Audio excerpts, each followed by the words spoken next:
Mais do que apenas deuses e deusas, a mitologia grega conta a história de heróis e heroínas lendários, cujas façanhas são conhecidas e repassadas até hoje. Esses heróis ou semideuses são metade humanos e metade deuses, pois são personagens gerados por relações entre essas duas classes. Por isso, ocupam uma posição intermediária entre elas.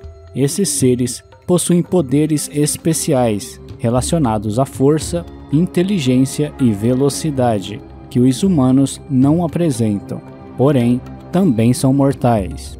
Com o uso de suas capacidades especiais, os heróis aparecem em várias histórias famosas da mitologia da Grécia Antiga, tendo sido capazes de vencerem monstros, combaterem guerreiros inimigos e realizarem missões impossíveis aos humanos.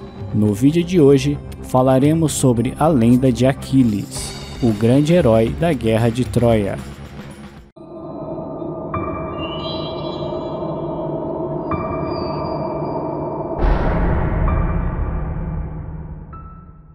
Aquiles era filho de Peleu, rei da Fítia, e da ninfa Tétis. Ainda bebê, o pequeno herói foi levado pela mãe ao rio Estige, onde a filha de Nereu pretendia mergulhá-lo em suas águas miraculosas, pois dizia-se que elas tinham o poder de tornar invulnerável todo aquele que nelas se banhasse. Estige, vale dizer, era uma poderosa ninfa que ajudara Zeus na guerra contra os titãs, a primeira guerra que o universo conheceu.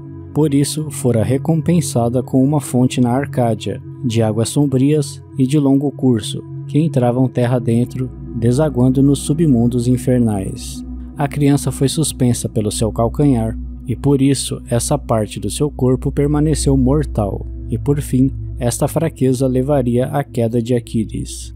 Tão logo o pequeno Aquiles sofreu este batismo, foi entregue aos cuidados do centauro Quiron, que fora o preceptor de muitos outros heróis, tais como Hércules, Jasão, Esculápio e até o deus Apolo, e passou a ser alimentado com uma dieta rica em miolos de feras, de leão para adquirir coragem, de urso para ganhar força e de gazela para tornar-se veloz. Quando o jovem Aquiles completou 9 anos, sendo essa altura quase um homem, tanto no porte quanto na virilidade, sua mãe Tétis decidiu levá-lo para uma consulta com o adivinho Calcas. Preciso saber o que o destino reserva para ele, disse a mãe ao adivinho, pois ainda permanecia inquieta com o futuro de seu filho.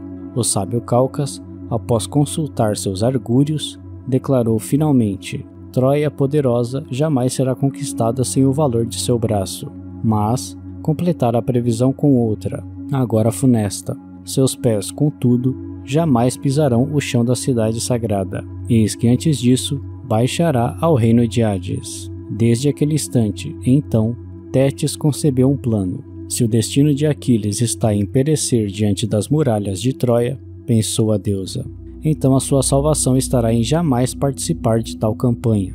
Aquiles está agora com 17 anos de idade. O jovem já retornou à casa de seu pai Peleu, e graças à sua precoce vocação para as armas, é comandante do poderoso exército dos Mirmidões, povo de bravos guerreiros oriundos da Tessália.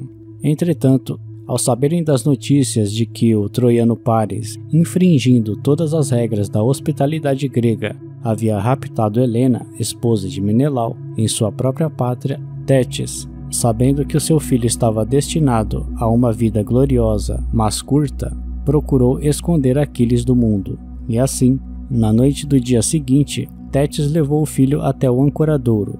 Aquiles, no último grau do enrubescimento, ia vestido de mulher.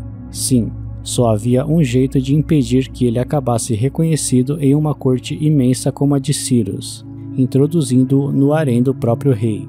Aquiles, em seus trajes de mulher, partiu naquela mesma noite para Cirus, e depois de vários dias de viagem, chegou finalmente à corte do rei Licomedes. Enquanto isso, em Argos, Agamenon, encarregado de chefiar a expedição que deveria resgatar Helena dos braços dos troianos, conversava com seu irmão Menelau a respeito de uma profecia que estava na boca do povo, que dizia: Troia, de sólidos muros, jamais será conquistada se Aquiles, filho de Peleu e de Tétis, não estiver combatendo lado a lado com nossos homens. Entretanto, ninguém sabia o paradeiro de Aquiles, até que Odisseu e Diomedes, 2 dos melhores guerreiros convocados para a guerra em Troia, descobriram que o mesmo havia sido enviado a Ciros. Os 2, então, são enviados com a missão de convencer Aquiles a participar da guerra.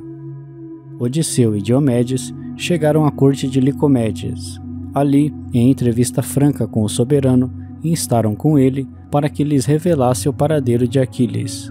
Mas Licomedes, temeroso de faltar com a palavra dada a Tétis, e mais ainda da reação do jovem filho desta, preferiu ocultar o que sabia. Odisseu e Diomedes andaram por tudo na grande cidade de Ciros. Entretanto, por mais que pesquisassem e indagassem andando pelos locais frequentados pelos homens, não acharam nem sinal do jovem Aquiles. Mas o astuto Odisseu, após observar um grupo de mulheres indo em direção ao palácio, seus olhos se iluminaram e voltaram ao palácio do rei Licomedes. Odisseu agiu ardilosamente, simulando um ataque na corte de Licomedes.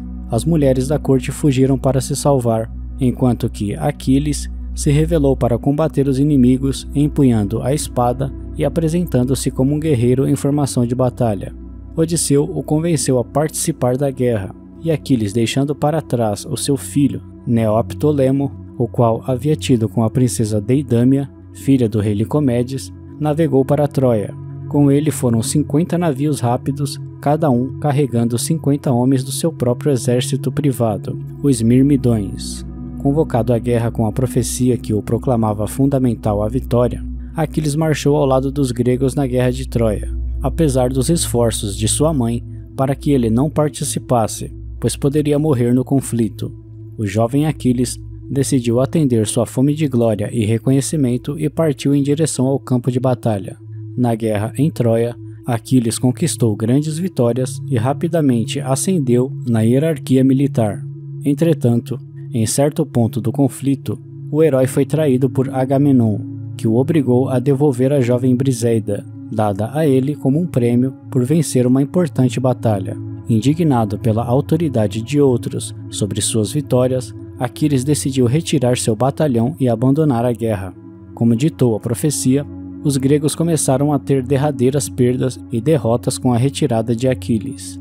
Os troianos, liderados pelo grandioso príncipe e general Heitor, criaram uma série de cercos e estratégias para encurralar o exército grego, buscando subtrair os recursos dos batalhões. Em pouco tempo, o avanço dos troianos sobre o território grego mudou o ritmo da guerra e prejudicou a Grécia durante o conflito. Diante dessa situação, Patroclo, amigo de Aquiles, decidiu fingir ser o herói para dar esperança aos gregos e afugentar os troianos. No entanto, Patroclo acabou sendo morto por Heitor, causando no semideus grego um grande sentimento de vingança, que fez com que ele retornasse à guerra. Eventualmente, Aquiles matou Heitor em um conflito sangrento, vingando a morte de Patroclo e consagrando uma vitória aos gregos na guerra de Troia. A mitologia grega ainda conta que Aquiles amarrou o corpo de Heitor a seu carro de batalha e arrastou-o por vários dias. Entretanto, a pedido do pai do falecido príncipe, o herói permitiu que a família tivesse um funeral. Nesse momento, o herói declarou breve trégua para que todos pudessem chorar seus mortos. Porém, em uma das batalhas que encerrou a guerra de Troia, Paris, irmão de Heitor, foi orientado pelo deus Apolo e acertou uma flecha envenenada no calcanhar de Aquiles. Como este era o único ponto que não teve contato com o rio Estige, Aquiles faleceu e cumpriu a profecia do oráculo. O herói foi enterrado ao lado de seu grande amigo Patroclo. A Ilíada é considerada um mistério para a história, por não estar claro se a obra narra fatos reais ou se trata somente de ficção. No entanto, figuras como Aquiles serviram de grande inspiração para líderes de renome como Alexandre o Grande, que, de acordo com pesquisadores, mantinha a Ilíada como um livro de cabeceira e se via como o novo Aquiles para o seu povo. Esse foi o vídeo de hoje. Espero que tenham gostado. E se sim, deixe sua opinião, like e inscrição para não perder nenhum vídeo. Até a próxima. Obrigado.